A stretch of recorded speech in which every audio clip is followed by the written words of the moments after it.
Tonight, I'm going to tell you about a place that doesn't just host guests, it remembers them.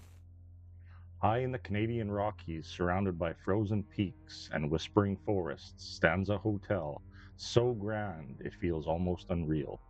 A place where luxury and history intertwine, and where some say the past never truly checks out. This is the story of the Banff Springs Hotel. Welcome back to the edge of night. If you've ever stood in a place that felt just a little too quiet, like the walls were listening, then you already understand the feeling that clings to this place. Because some buildings are more than stone and timber, some become witnesses. Fairmont Banff Springs opened its doors in 1888, built by the Canadian Pacific Railway to bring wealthy travelers deep into the wilderness. It was meant to be a sanctuary of comfort and unforgiving landscape, a castle in the mountains. And from the outside, that's exactly what it looks like. Towering turrets, endless hallways, windows that stare out over the valleys that seem untouched by time. But inside, the stories begin. One of the most well-known legends speaks of a bride. It was meant to be the happiest night of her life, a wedding held within the grand halls of the hotel. Guests dressed in elegance, music echoing through corridors lit by warm candlelight. The kind of night that feels suspended in time, but something went wrong. As the story goes, the bride, still in her gown, began descending a staircase. Some say her dress brushed against a candle, others say she simply lost her footing. What matters is that she fell. Down the stairs, into the darkness. Celebration ended in silence.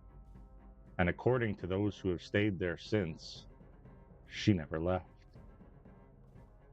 Guests have reported seeing a woman in a wedding dress moving through the halls late at night. Flickering lights, the faint sound of fabric brushing against stone. There was once a room tied to this story, room 873. Over time, something strange happened. The room disappeared. Not in records, but physically. Renovations sealed off the door, removed the number, erased. And yet some guests claim they've still found it. A door where there shouldn't be one. A room that shouldn't exist. And when they step inside, the air feels wrong, heavy, like something is waiting. Not every spirit at the hotel is said to be restless. Some are helpful. There's the story of Sam the bellman, a man who worked at the hotel for years, known for his kindness and dedication. He greeted guests, carried their luggage, and made them feel at home in a place that could otherwise feel overwhelming. After his death, the stories didn't stop. Guests began reporting encounters with a bellman in an old-fashioned uniform. He would assist them, offer directions, even carry bags to their rooms, and then vanish. Not walk away, not turn a corner, just gone. Staff have acknowledged the stories over the years, even giving Sam a kind of quiet respect, as if he's still part of the team, still on duty.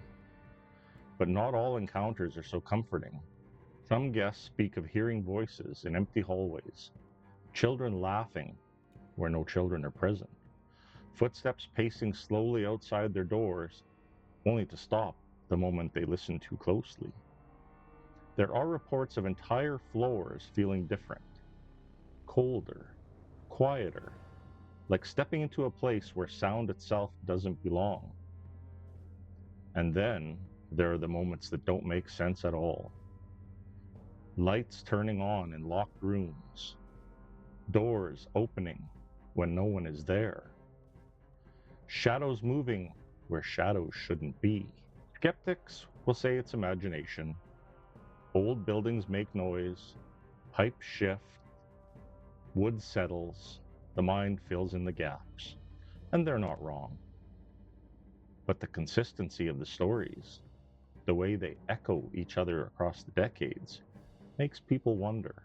Because the Banff Springs Hotel isn't just old, it's layered.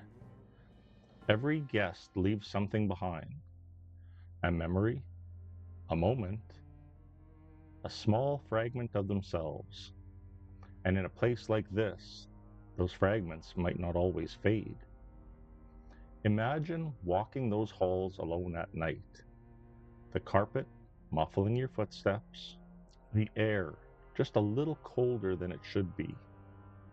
You pass a mirror, and for a second, you think you see something behind you. But when you turn, there's nothing there. You tell yourself it's nothing, just your mind playing tricks, just the stories. But as you reach your room, you hesitate for a second, because for a brief moment, it feels like you're not alone. You haven't been walking alone. Places like this don't need ghosts to feel haunted. They carry something heavier: time. And time has a way of holding on to things long after they're gone. So whether the stories are true or simply echoes shaped by imagination, one thing is certain: the Banff Springs Hotel has a presence. And for those who felt it, that's enough. Now, listen closely, because some stories don't end when the telling does. They linger. They wait. And sometimes they follow. I'd like to end the story with a poem, and here's the poem. In halls of stone where cold winds sigh, a whispered step goes drifting by. The bride still walks in silent grace, no time, no past can hide her face.